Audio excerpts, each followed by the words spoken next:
Chance's Folly by Zylmoc Golge. By the time she was 16, Minerva Iolas had been an unwelcome guest in every shop and manor in Balmora. Sometimes she would take everything of value within. Other times, it was enough to experience the pure pleasure of finding a way past the locks and traps. In either situation, she would leave a pair of dice in a prominent location as her calling card to let the owners know who had burgled them. The mysterious ghost became known to the locals as Chance. A typical conversation in Balmora at this time.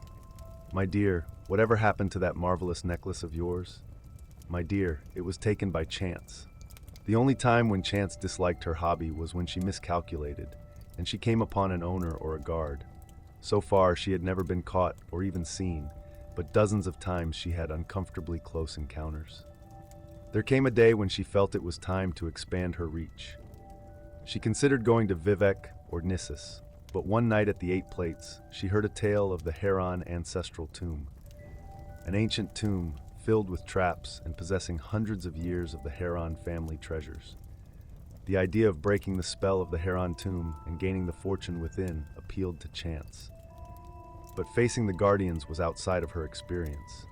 While she was considering her options, she saw Ulster Moresby sitting at a table nearby, by himself as usual. He was huge brute of a Breton who had a reputation as a gentle eccentric, a great warrior who had gone mad and paid more attention to the voices in his head than to the world around him. If she must have a partner in this enterprise, Chance decided, this man would be perfect.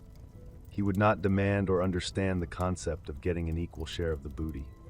If worse came to worse, he would not be missed if the inhabitants of the Heron tomb were too much for him, or if Chance found his company tiresome and elected to leave him behind.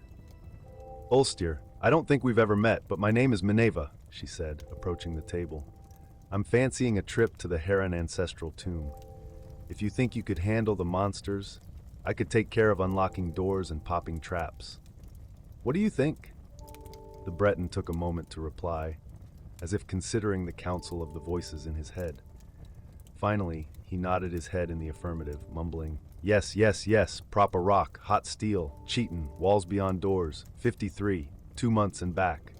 "Splendid," said Chance, not the least put off by his rambling. "We'll leave early tomorrow." When Chance met Ulster the next morning, he was wearing chitin armor and had armed himself with an unusual blade that glowed faintly of enchantment. As they began their trek, she tried to engage him in conversation, but his responses were so nonsensical that she quickly abandoned the attempts. A sudden rainstorm swelled over the plain, dousing them, but as she was wearing no armor and Ulster was wearing slick chitin, their progress was not impeded. Into the dark recesses of the Heron tomb, they delved. Her instincts had been correct. They made very good partners. She recognized the ancient snapwire traps, deadfalls, and brittle backs before they were triggered, and cracked all manners of lock. Simple tumbler, combination, twisted hasp, double catch, varieties from antiquity with no modern names, rusted heaps that would have been dangerous to open even if one possessed the actual key. Ulster, for his part, slew scores of bizarre fiends, the likes of which Chance, a city girl, had never seen before. His enchanted blade's spell of fire was particularly effective against the frost Atronachs. He even saved her when she lost her footing and nearly plummeted into a shadowy crack in the floor. "Not to hurt thyself," he said, his face showing genuine concern. "There are walls beyond doors in 53. Drain ring, 2 months and back, proper rock. Come, Mother Chance." Chance had not been listening to much of Ulster's babbling, but when he said Chance, she was startled. She had introduced herself to him as Minerva. Could it be that the peasants were right, and that when madmen spoke, they were talking to the Daedra Prince Sheogorath, who gave them advice and information beyond their ken? Or was it rather, more sensibly, that Ulster was merely repeating what he heard tell of in Balmora, where in recent years Chance Teal had become synonymous with lockpicking? As the two continued on, Chance thought of Ulster's mumblings. He had said chitin when they met as if it had just occurred to him, and the chitin armor that he wore had proven useful. Likewise, hot steel. What could walls beyond doors mean? Or 2 months and back? What numbered 53? The notion that Ulster possessed secret knowledge about her and the tomb they were in began to unnerve Chance. She made up her mind then to abandon her companion once the treasure had been found. He had cut through the living and undead guardians of the dungeon. If she merely left by the path they had entered, she would be safe without a defender. One phrase he said made perfect sense to her: drain ring. At one of the manors in Balmora, she had picked up a ring purely because she thought it was pretty. It was not until later that she discovered that it could be used to sap other people's vitality.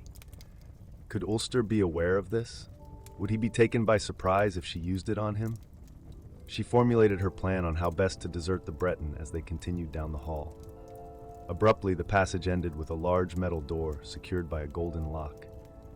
Using her pick, Chance snapped away the 2 tumblers and bolt and swung the door open. The treasure of the Heran tomb was within. Chance quietly slipped her glove off her hand, exposing the ring as she stepped into the room. There were 53 bags of gold within. As she turned, the door closed between her and the Breton. On her side, it did not resemble a door anymore, but a wall. Walls beyond doors. For many days, Chance screamed and screamed as she tried to find a way out of the room. For some days after that, she listened dully to the laughter of Sheogorath within her own head. 2 months later, when Ulster returned, she was dead. He used a rock to prop open the door and remove the gold.